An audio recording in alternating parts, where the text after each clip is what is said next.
ambassador from the U.S., the U.S. ambassador to China, to do this. They launched it in 75. By 81, it was forced abortion, one-child policy. Now, they proposed 3 months ago at Copenhagen in the UN a similar system for here in the United States. And the White House science czar and countless others, in fact, I'm looking for my eco-science, calls for sterilizing you through vaccines, through poison in the water. This is the type of stuff that's being pushed. And a lot of yuppies say, oh, yeah, there are too many people. Yeah, but they're poisoning your water, too. 52% of black people never get born. They get killed. And the left's the ones always, the controlled corporate left, pushing it.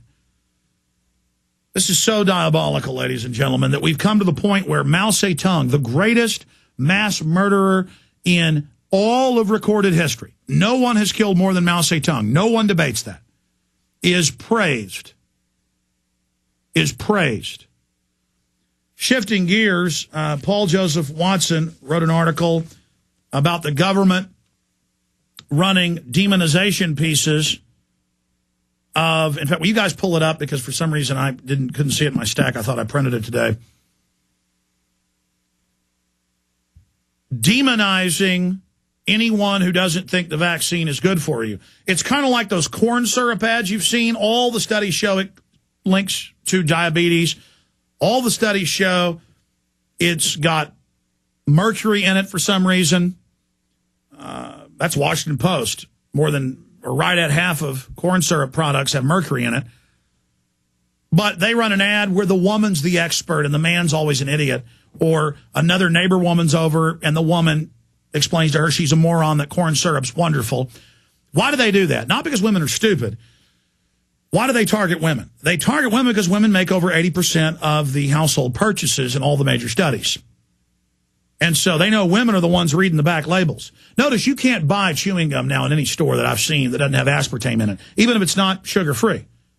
What is aspartame? It's a genetically engineered E. coli bacteria that they feed toxic waste to. I'm not kidding. That then defecates a poisonous drug that is addictive, that is also 61 times sweeter than sugar per gram. Oh, you don't believe me? Just search engine the term manufacturing process of aspartame. It is the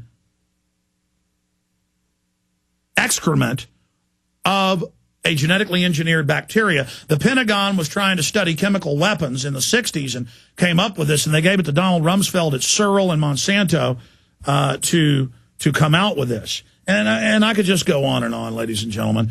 It is an addictive chemical weapon, and they know it. But hey, they run all these ads explaining you're kooks, you're crazy. But they wouldn't be running these ads saying E. coli poop is good.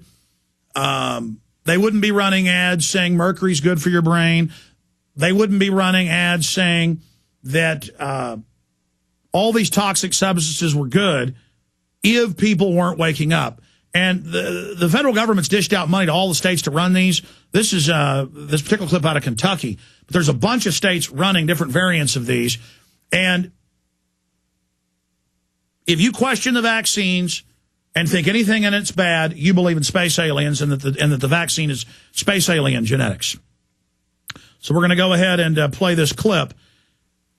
Remember how during the whole swine flu freak out, they would issue fact sheets going, there's no mercury, it can't sterilize you, it can't hurt you. But then the actual insert that came with the drug says it does. So let's go ahead and play this clip. Here it is. Well, I hear the H1N1 swine flu vaccine's made from platypus milk. No. It was brought through a portal that only opens every 700 years. My cousin sent me an email. Says it makes you susceptible to hypnotic suggestion. Some folks believe anything. The swine flu vaccine is safe, effective, and you still need it. Learn more at Kentucky's flu website. That way you can separate the fact from the fiction. It was developed from secret alien technology found on the moon. No one is saying any of that. We're having medical doctors on and the head of the EU Commission on who found that Big Pharma made hundreds of millions of payoffs to regulators in the EU, England, the United States, and Canada. That it is a dangerous vaccine that the German government and military wouldn't even take. In fact, pull that up. German military gets additive-free vaccine.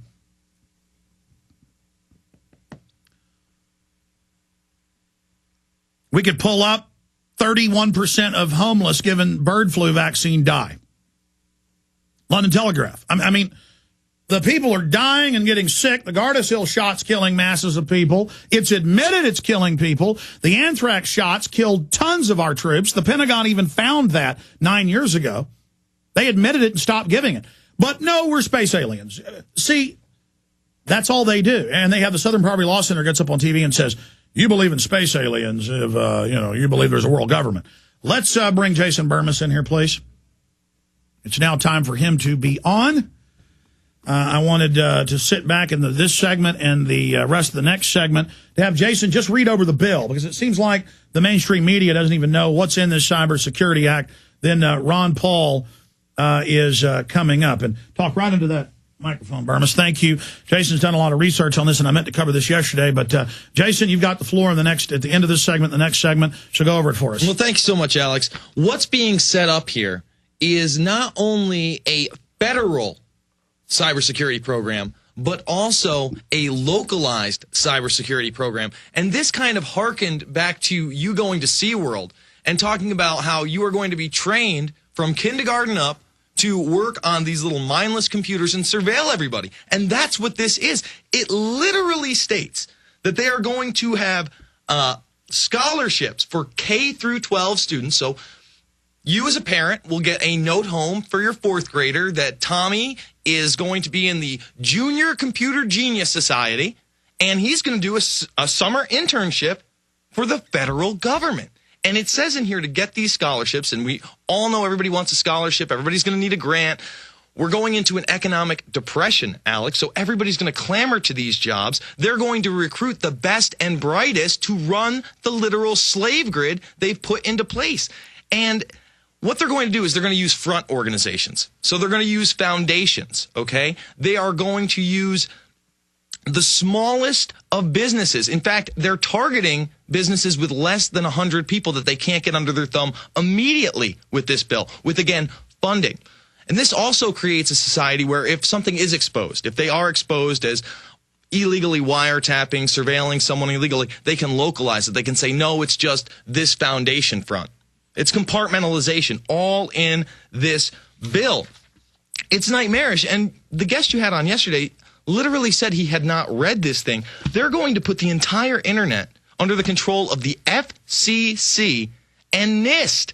NIST, an organization that has now covered up what really happened at World Trade Center 1, 2, and 7 for over 8 years, Alex. And with Barry Jennings, who was in Building 7 with the director of security and said there were bombs going off, the fire department told them they saw it happen. Then he mysteriously died very quickly. Now they're saying they have the recordings of these interviews, but they're not going to release them. That's absolutely correct. In fact, this week, somebody got the response from their FOIA request to get the recordings of both Michael Hess and Barry Jennings from NIST's own investigation. They admitted in the documents, oh, these do exist, but they're exempt. National security. National security. Well, they give out the little, they don't actually say national security, they say the little subdivisions, so you have to go look up the clause, but there's 4 separate clauses on each one. And they give this national security clause. Yeah, absolutely. It's unbelievable to me that we would put NIST and the FCC in charge of the internet, that we would allow the federal government to come in. And the new FCC head has said they will control the internet. Oh, this is full of internet. We'll start going over it quickly. All right. So they're going to create a high-level panel that shall advise the president on matters relating to national cybersecurity program and strategy, and shall assess trends and developments in cybersecurity science, research, and development, progress made in implementing the strategy, the way to revise the strategy, and at the very end, they say whether societal and civil liberty concerns are adequately addressed. Nothing about the Constitution, nothing about the Bill of Rights, nothing about our inherent human rights to be able to live free in our persons and properties, Alex. Instead, they're going to address the societal and civil liberty concerns and make sure those concerns are adequately addressed. Folks, the Constitution and Bill of Rights are being ripped up and torn apart with this bill. Support of regional cybersecurity. So they're going to get into the business of your counties. It's not just going to be state and federal. Again, they're going after every major hub, all networks. This is total control of the internet.